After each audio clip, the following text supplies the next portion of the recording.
Yeah, you turn the there's three teeth, right? You turn them in.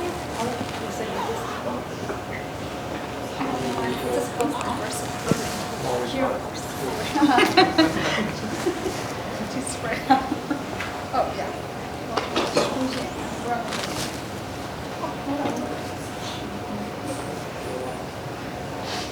I got this. I'm ready to go.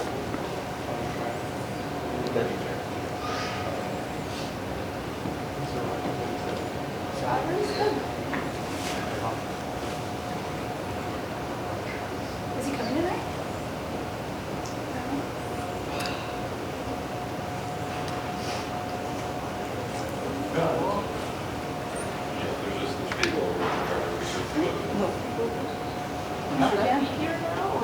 No, we should do something. No, it's supposed to start in a few minutes. Oh, okay. Okay.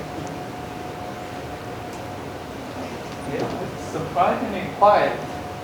Yeah. I saw some people standing Everyone's outside. upstairs on the third floor eating lunch, and they're all walking down together for the most part, I think. I see. There was like a big group of people up there finishing up. Also there for Yeah. and graduate research stuff. Oh, yeah, the record research symposium. Lydia. Did you learn about it? I saw Derek's email about it, but I didn't know. Are you going to put it together next week? No. Oh,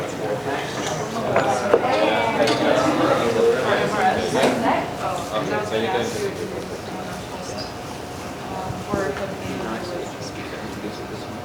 Yeah. He actually works in Yes. That didn't change the. Yeah, I'm gonna write it. Okay. Yeah, yeah.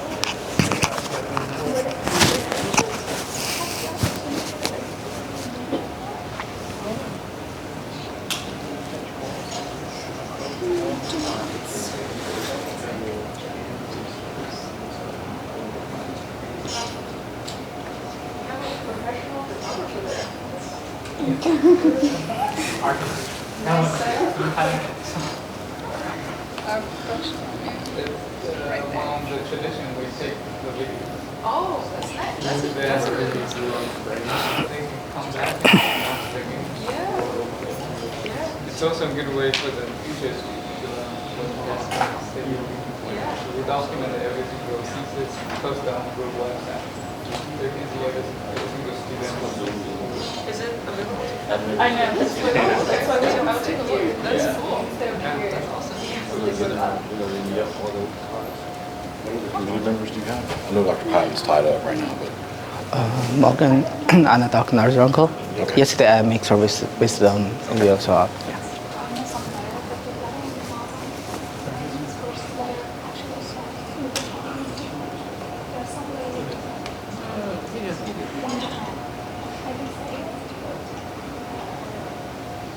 Just a shade.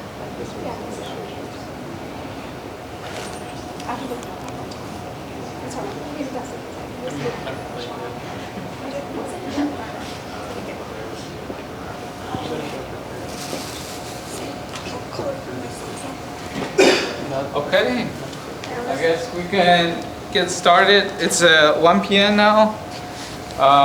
It's my great honor to introduce my first PhD student, Zhiqiang Cao here. He's going to defend today on the topic of understanding the structure and dynamic of conjugate polymer by duration and neutron scattering. So Sean came to my group about 5 years, maybe 5.5 years ago.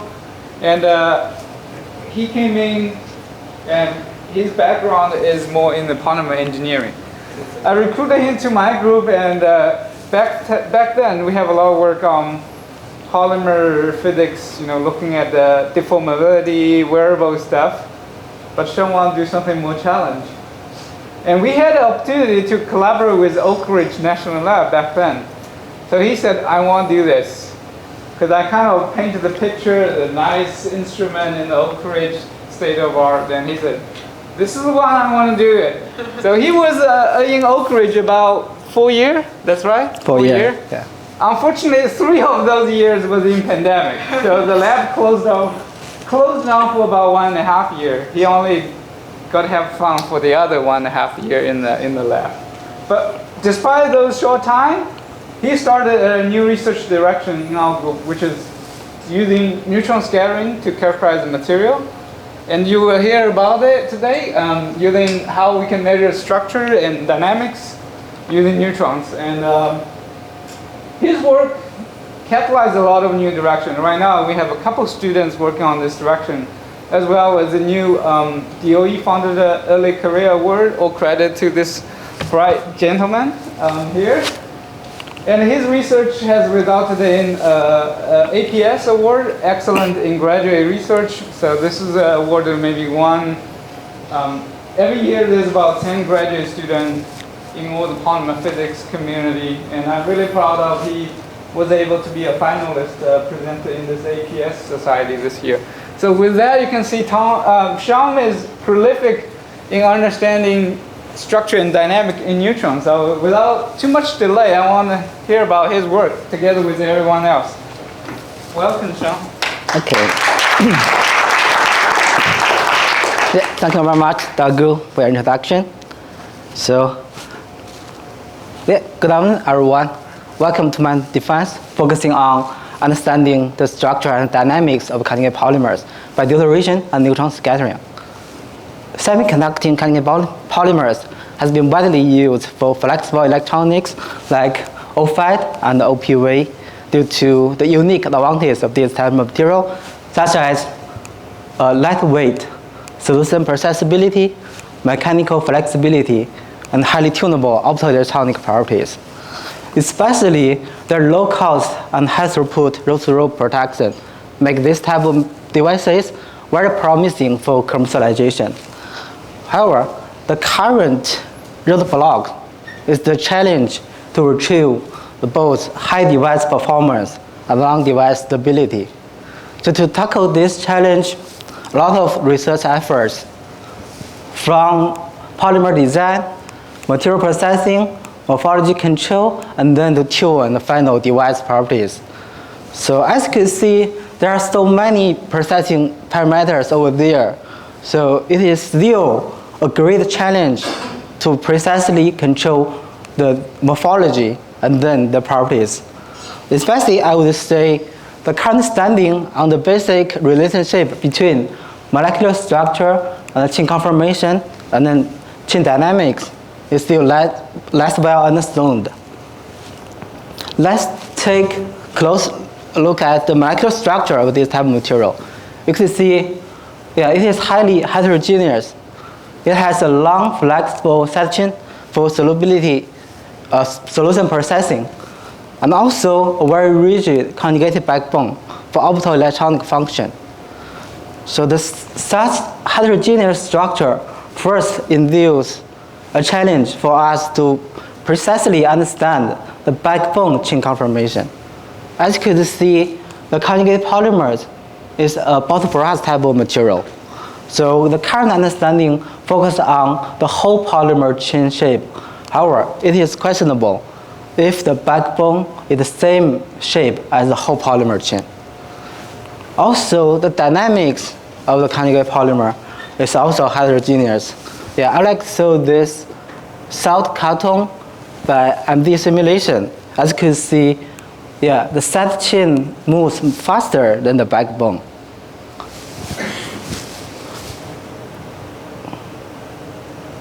And also, I mentioned the backbone actually is responsible for optoelectronic function. So we should precisely understand the backbone conformation as well as the backbone dynamics. So this is the motivation for my whole PhD career.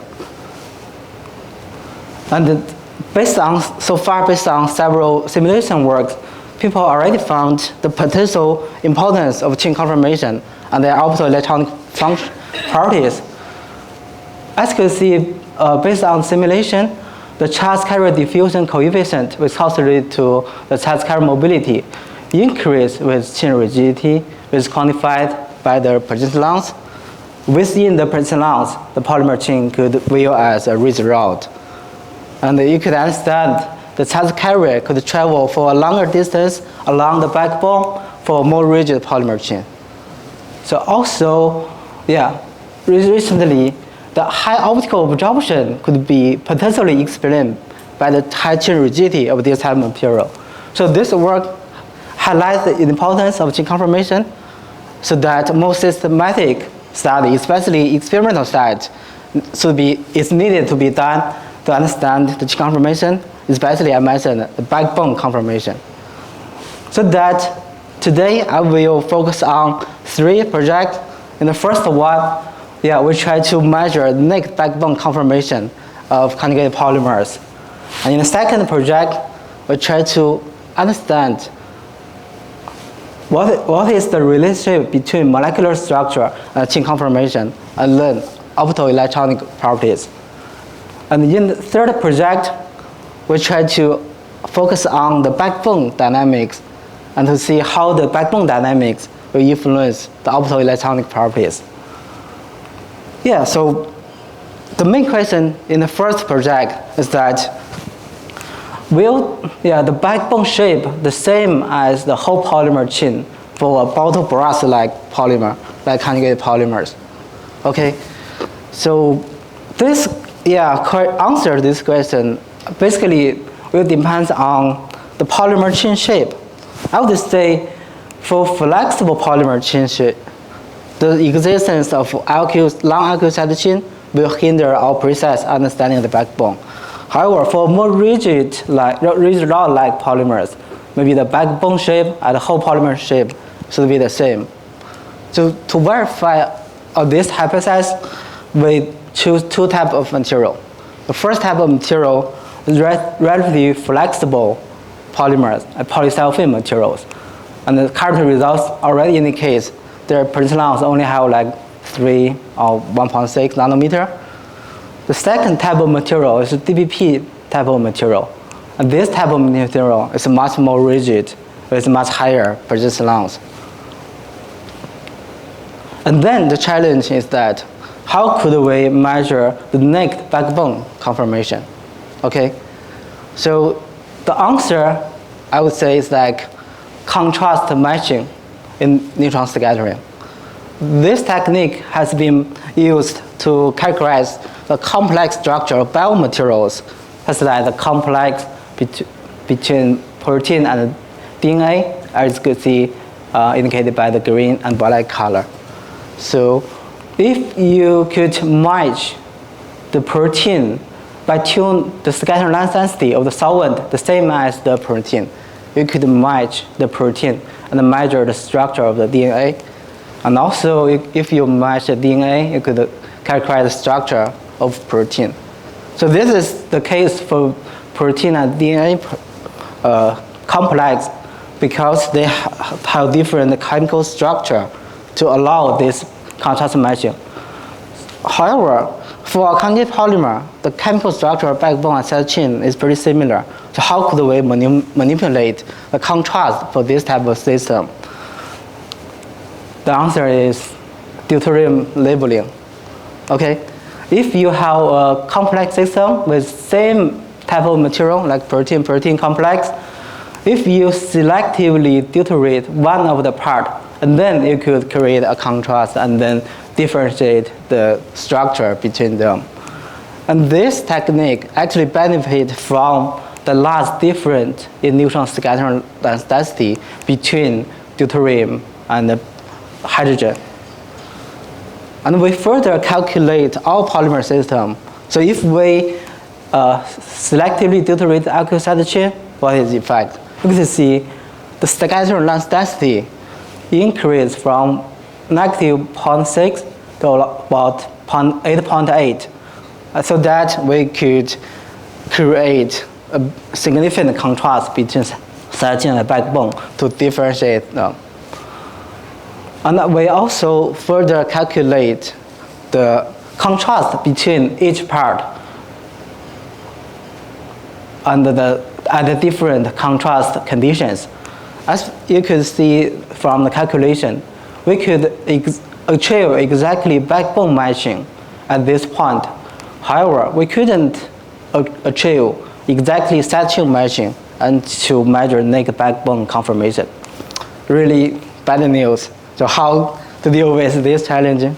Okay, so actually, if you look at the scattering function for a two-component system, there are three unknown: the backbone scattering, side chain scattering, and a cross term between backbone and side chain. So actually, if you could perform the experiment at several conditions, and you could actually solve this equation with three unknown, and then there's no need for exact matching. You could also get the backbone scattering function and get naked backbone conformation. Okay? Yeah, so then here is our synthetic route for the side chain deuterated materials. First, polysilicon. So yeah, here I really appreciate Dr. Liu Hong at Oakridge Lab to teach me how to do this type of synthesis, really amazing. And to confirm the success deuteration of this type of material, we perform NMR and FTIR experiments. So we could see very clearly that the proton peaks in NMR disappeared once we deuterate material. Also, you can see the FTIR peak for carbon-hydrogen stretching shift to carbon deuterium stretching once deuterated. So these results verify the successful synthesis of deuterated material. And then we perform the contrast variation small angle neutron scattering to decouple the backbone and side chain scattering. Here is the scattering curve at different contrast variation condition. And basically from the Kraki plots, we could see the polymer chain could see as semi-flexible chains because the deviation from Debye model. A Debye model is an ideal model for flexible polymers. And then by solving this equation, we could get the backbone scattering, side chain scattering, and the cross term, because all other kind of term could be calculated based on the structure of the material. And then by fitting the backbone and side chain scattering function using a suitable model for flexible polymer chain is flexible cylinder model. And then we could get the chain conformation at percent length of the material. We could find that actually the backbone is more flexible than the whole polymer chain for this type of polysilicon materials. And then to aid our understanding, in collaboration with Wenjie Xia group, we perform a cost-square molecular dynamic simulation. And here is the molecular dynamic simulation model. And actually, to consider the contribution from the side group, we create an imaginary polymer chain represented by the red base. That is the center of mass of the side group. So by doing so, we could calculate the backbone conformation from the blue base and the whole polymer chain conformation by the imaginary red base. And the MD simulation results actually agree with our experimental result, that is the whole polymer chain is more rigid than the backbone. And we further expand our method, or this type method, to more rigid conjugated polymer, DBP-based materials. And the aqueous side chain actually is synthesized by this proton deuterium exchange reaction. And after graft the aqueous side chain to the monomer, the polymer is synthesized by Suzuki coupling polymerization. And also, we perform NMR and FTIR to confirm the successful deuteration of the material. And you can see, yeah, similar results. So results indicate the successful deuteration.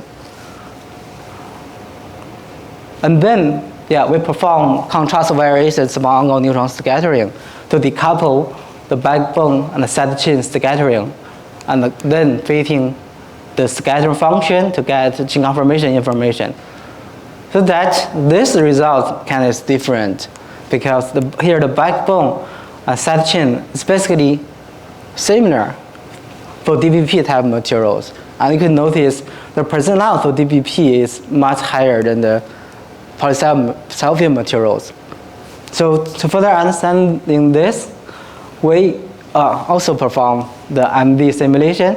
As you can see, as the backbone rigidity increase, basically the difference in personnels of the backbone and the whole polymer chain becoming smaller and smaller, and then basically there's no difference at all. So yeah, in this project we found that maybe for flexible coil-like polymer chain, the side chain will lead to a seemingly more rigid polymer chain.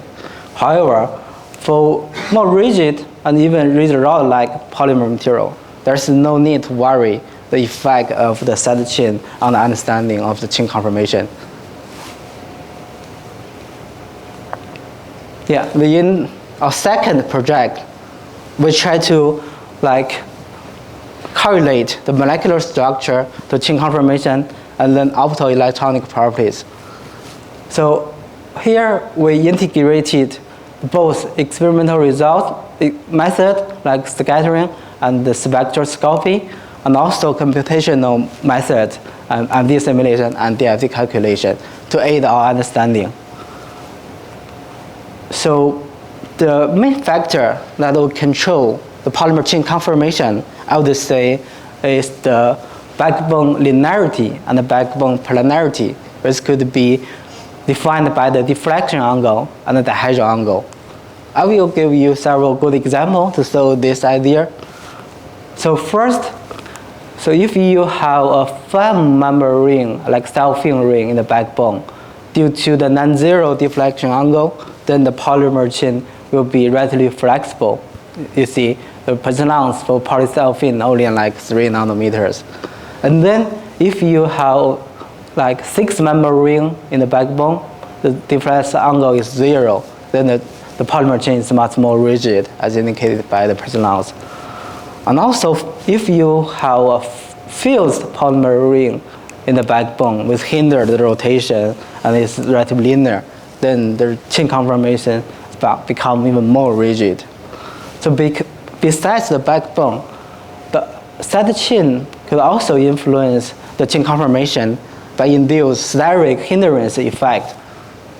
However, the current understanding on the role of the side group remains controversial. As you can see, for polysilicon-based material, if you have larger side group, you have more flexible chains. However, inverse trend was shown for more complex donor acceptor type of materials. You could see for larger IQ group, you have more rigid polymer chain. So yeah, it's very obvious current understanding is incomplete to understand the chain conformation of this type of materials. So the one factor that hindered our accurate understanding on the chain conformation of conjugate polymer is that so this type of material tends to form aggregates even you are in the so-called good solvent. That is very common for many different types of materials. And actually in one of my work, I try to understand the aggregation behavior of these type of materials. We found that the formation of aggregates is very sensitive to temperature, so that we could perform the measurements at high enough temperature to make sure the polymer are fully dissolved to accurate at the chain conformation. And also, the formation of the aggregation has a significant effect on their optoelectronic properties because the chain conformation change. And yeah, in this project, so the focus is try to understand the effect of backbone building blocks.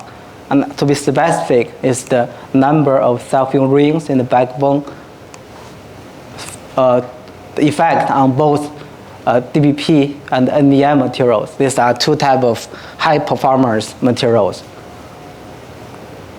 And we first perform the high enough temperature small angle neutron scattering to measure single chain conformation of this type of materials.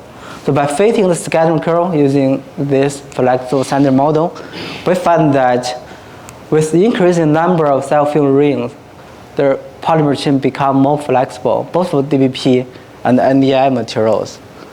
And to aid this science results, in collaborator with Dr. Xia group, we perform our auto molecular dynamic simulation, and you can see the calculated predicted results agree well with the trend of our experimental results.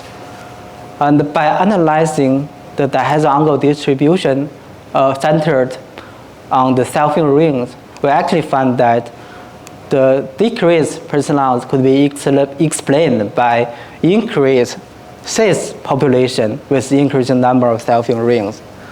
And as you can see, centered around the self-filled unit, you could have this trans configuration. For the trans is more linear. Also, you have another type of conformation called cis. The cis conformation induces a kink of the backbone, so that if you have more cis, you will have more flexible polymer chain. And then we try to understand their optoelectronic properties. First is optical absorption. So we found that with increasing number of self-filled rings for DBP type material, a blue shift in optical absorption was shown, which agree well with more flexible chain. However, we found a red shift with increasing number of self-filled rings for NDI type materials. So this is a controversial trend, and this shift in optical absorption results in a different trend in optical band gap. For DBP, you have increased band gap with increased number of self-filled rings, and for NDI, you have decreased band gap. So this is a very interesting result. So this leads to us to think about maybe some factor other than chain conformation play a key role in determining of this trend. So actually, the optical band gap actually is determined by the molecular orbital energy of the donor acceptor conjugated polymers.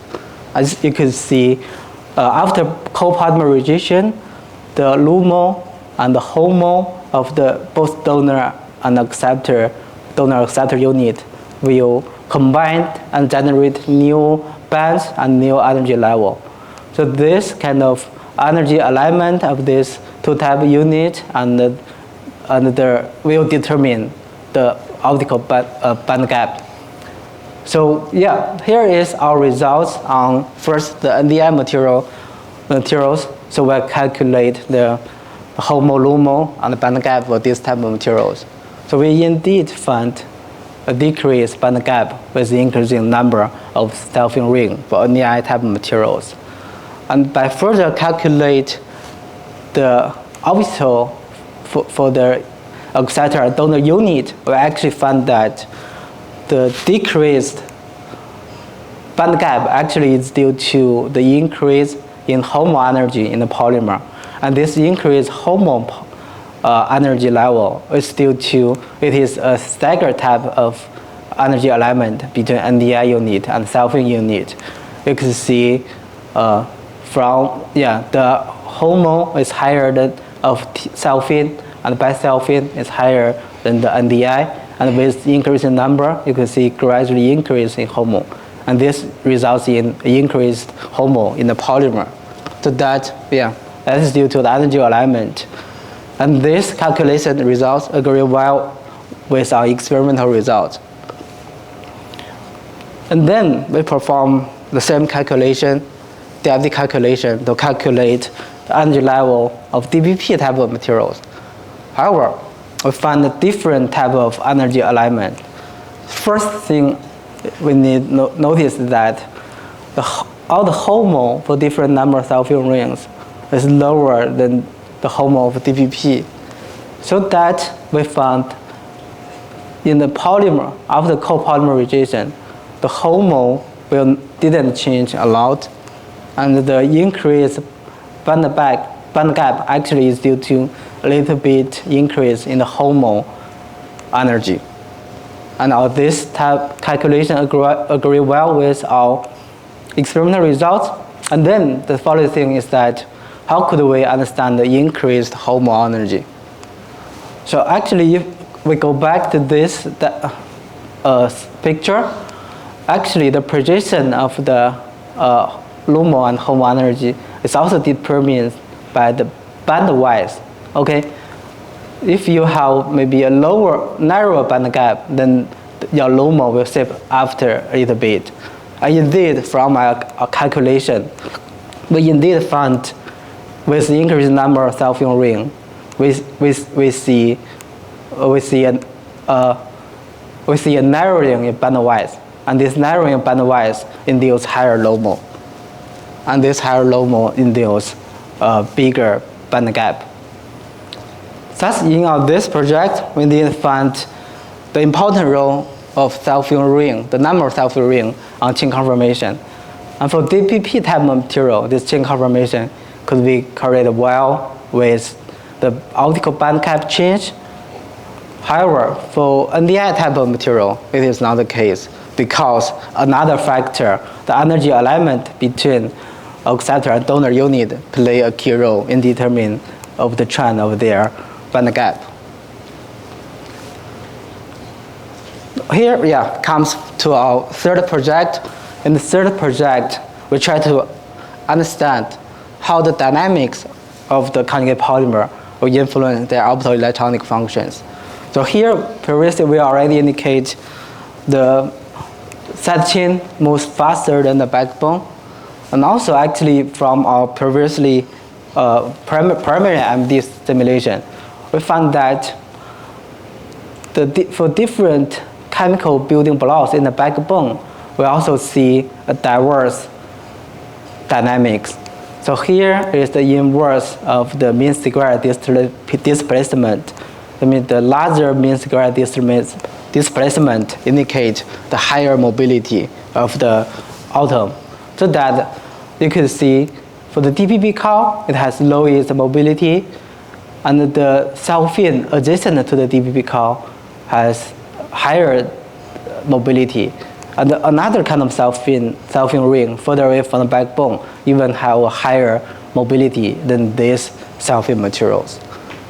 So how could we understand this backbone dynamics if we have so complex dynamics in the material, especially the side chain dynamics is faster, which will normally overwhelm the dynamic signal from backbone. So traditionally, the DSA is a good method to measure certain thermal transition of polymer materials.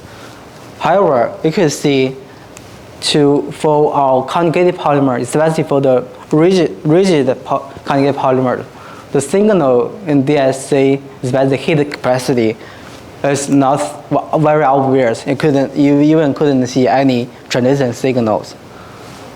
And another type of method, DMA, normally people could observe several kind of transitions. However, the mechanism for each type of thermal transition remain unknown and not clear. And this actually due to this type of technique collect the dynamic signals from both the backbone and side chains, so that we couldn't differentiate between them.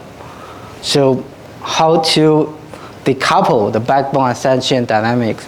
Oh, the answer is still neutron scattering, I would say.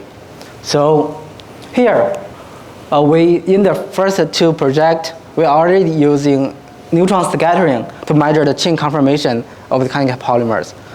In that technique, we take advantage of the elastic scattering, so that there's no energy change between the neutrons and our sample. However, I will introduce another type of scattering event that's called called inelastic neutron scattering, which means the neutrons interact with sample, and there will be some energy change between your sample and the neutrons. And depending on how much energy exchange, you could determine the dynamics of the materials. That is called neutron spectroscopy. And this technique called backscattering, I will not go into detail, but it's a very unique and powerful technique. Could measure the very tiny energy change of neutrons and correlate this energy change in neutron to the structural dynamics in polymer materials. And basically, from the equation, the coherent part will tells you the collective motion of the polymer machines. However, the incoherent part will tell you the individual motion of certain atom. And I would say will significantly on the hydrogen atom. I will show you why. So for the incoherent scattering cross-section, the hydrogen has a much higher value than any other atoms. So that if your material has a lot of hydrogens, for example, for our normal kind of protonated DBP materials, they have a lot of hydrogens in the alkyl side chain, so that most of the signal will come from the alkyl side chain. And if we could selectively deuterate the side chain, and then you only have hydrogens on the backbone, and then we could increase the backbone cross-section contribution to 60%. So they will help us to understand the backbone dynamics. And here is the same synthetic route. I will now show you detail. That's the way synthesize another different section long type of material. And we perform the traditional dynamic method. This is DMA results. Indeed, from DMA curve to before this very big melting peak, we found 3 kind of transitions. The first one around 200K from the mean peak of loss modulus curve. And then around 270K, the mean peak from tangent delta. And also there's another peak, not obvious, it's solder, but not obvious, but indeed you have another kind of thermal transition at 420-30K. So that current understanding on these 3 transitions remains unclear. And all neutrons scattering results on this, first it is protonated normal material. The most neutron scattering signal will from the alkyl side chain. We see 2 kind of slope change may correlate 2 type of transition. First at around 210K, and then another side is at the high temperature, so be the melting. And between the melting and this 210K, we didn't see clear transition. That's due to the transition actually comes from backbone, and the alkyl side chain overwhelm the backbone thermal transition. And by analyzing the mean square displacement with temperature, we can see actually below 210K, there's no dynamics. Everything is frozen over there. And starting from this temperature, the side chain could have, because the scattering signal most come from side chain, and side chain starts to move. So we correlate this transition to the side chain glass transition temperature. And then indeed you will see another transition around where the side chain moves faster even at that transition. It is 430K. And we then perform the same measurement to our deuterated material. So the first thing is still, we could see these 3 transitions between melting. Nothing too much to add this side. And then if we look at their neutron scattering results, we could find that the scattering intensity with increased temperature indeed shows slope change. Apart from this is for side chain, we see another slope change at this 270K and one at 400K. So as I mentioned previously, by deuterated sidechain, we could tune the scattering signal more from the backbone. So that this gives hint actually due to the backbone thermal transition. And this lower temperature, I would believe, is due to the glass transition temperature because it is changes to more collective motion. Yeah, and the MD mean square displacement analysis agree well with our understanding. And also, yeah, another kind of transition between maybe the backbone TG and the melting at 430K, we still don't understand what is the mechanism for these thermal transitions. So then, yeah, after going to the literature, I found very interesting result paper, and their material is DBP, not DBP, this PP triple T type of material. They also found a very interesting kind of unknown transition. This is can below the melting temperature. So what happened to this transition? So the technique they use is temperature dependent FTIR. So in this work, they focus on the carbon hydrogen peak in the selfing and the cyano selfing at between the number of 730 and the 660 to yeah. And basically they could see two peaks over there. And one is for the cyano selfing, and the other is for the selfing. Okay, actually, by analyzing the peak shaped with chain conformation, actually, they found peak shaped for this cyano selfing rings, and consider that in this wave number range, this kind of vibration is actually the outer plane bending of this carbon hydrogen bond. So that's due to, related to the twist of this unit. So that they could extract this transition at this, around this peak A is due to the twist motion of this cyano selfing ring. So with this in mind, I go to check all DBP type of materials. So here is the results. So for DBP type of materials, you can see we have basically two type of selfing rings. You can see this two selfing ring is directly linked to the DBP Cao, and another type of selfing ring is farther away from DBP Cao. So they have different chemical environment, and you can see two peaks. So how to extract these two peaks to the selfing ring? So we perform more experiments on the material with more selfing ring over there.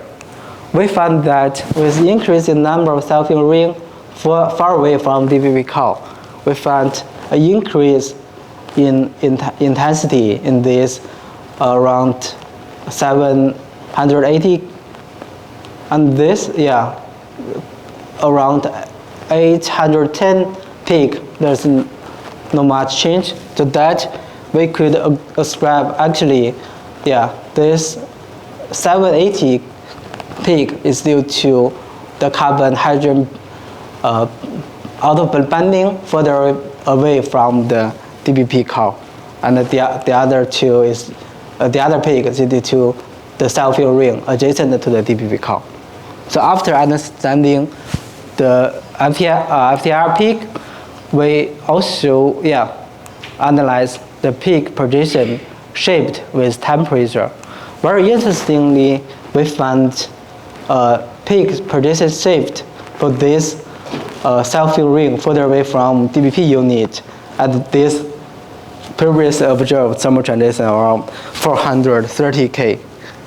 So here, this result indicates actually this thermal transition is due to the selfing ring twist motion of this selfing ring far away from backbone. Actually not this selfing ring directly linked to the DBP Cao. Okay. After understanding this, we try to understand how this self-healing ring twist will influence their optical electronic function.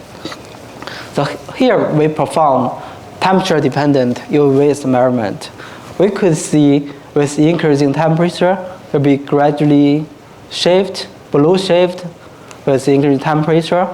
Actually, we plot one of the peak, 0, peak prediction with temperature.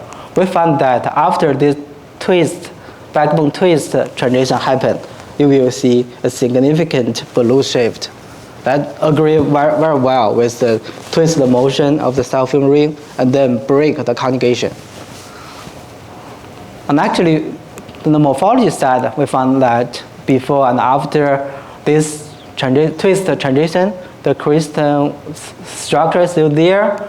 And the only different thing is that we found increased signal in this amorphous peak, which indicates after the twist motion happened, the backbone become more disordered, which makes sense. Okay? And then we try to understand how this thermal transition could influence their electrical properties, electrical conductivities. So we perform the frequency-dependent and temperature-dependent dielectric spectra. So here we could see at low temperature, we could see a plateau in conductivity at low frequency. However, with increasing temperature for both material, you can see the plateau deviate, the curve deviate from plateau, become linear increase with frequency. So this indicates some kind of dipolar relaxation happened at that temperature range. So that we further analyze, plot how the conductivity at low frequency changes with temperature. We find that at low temperature, we see like linear increase in conductivity, and then deviate from linear increase, and continue to increase, and then deviate, continue to increase, and even a drop in the conductivity. So, yeah, together with the above understanding, we understand that around this temperature, the motion of the LQ set chain may scatter the charge carrier, and then you induce a depressed conductivity. And also at this temperature range, the backbone motion could induce a depressed conductivity by trap some charge carrier. And the very important thing is that this temperature, where we found the self-healing ring start to twist motion, even we could see a reduced conductivity. That is because the twist motion induces localized charge carrier, so that significantly influence the conductivity. Okay, so in summary, in my free project, trial best for the first time to actually measure the naked backbone conformation of conjugate polymers. In the second project, we try to correlate the backbone block to the chain conformation and understand the role of chain conformation on their optical electronic functions. And in the third project, we try to focus on the backbone dynamics of conjugate polymers and understanding the role of chain dynamics on optical electronic properties. At last, I really appreciate all my committee members, Dr. Gu, Dr. Morgan, Dr. Ma, Dr. Naranko, and Dr. Patton. Also, all my first year classmates and my group members, as well as a bunch of my collaborators. Without this collaboration, I couldn't make my PhD career. And also thanks the funding results from and I really appreciate the fun time I experienced both here together with all of you guys during the meeting, as well as the Oak Ridge side. We play soccer, we have fun, hot pot together, and then travel to several nice places, National Lab, this kind of Universal Studio and the QoS. And also I mentioned this thing is the badge for the Oak Ridge National Lab. I stayed there for 4 years. Okay, but yeah, wonderful time. Okay, appreciate for your listening and welcome to all the questions. Thank you.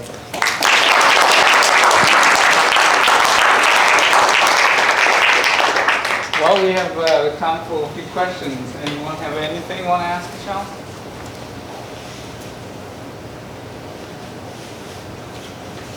Zay? Hey, Sean. Great work. There's a lot of really cool stuff in there. I really like the first project, and I guess just more of a curiosity thing than anything. Do you know if anyone's looked at like maybe the impact of like gravitational density, like how like instead of having an alkyl included on every single one of these thiokate rings, like just putting them on like every other one or whatever, like what the impact of that is on the backbone conformation? Great question. Yeah, so actually this morning we have a joint meeting with our collaborator. That question exactly one of the project Gorong will focus on to explore that side. What is the graph density of that chain on backbone conformation? Yeah, very interesting. We will do that. Any more questions? We are also open to faculty. If faculty have any questions? Well, it looks like we can have an abbreviated question section for Sean. So let's thank Sean one more time.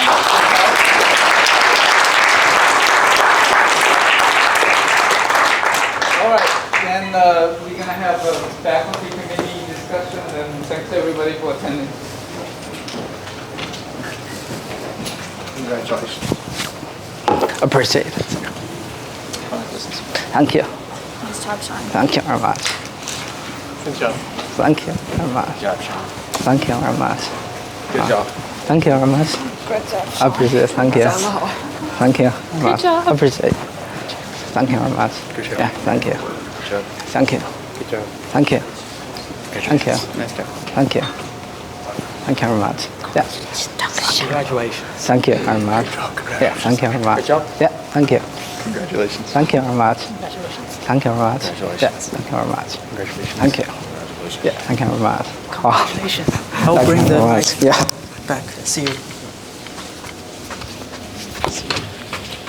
All right, so now we can continue to real content.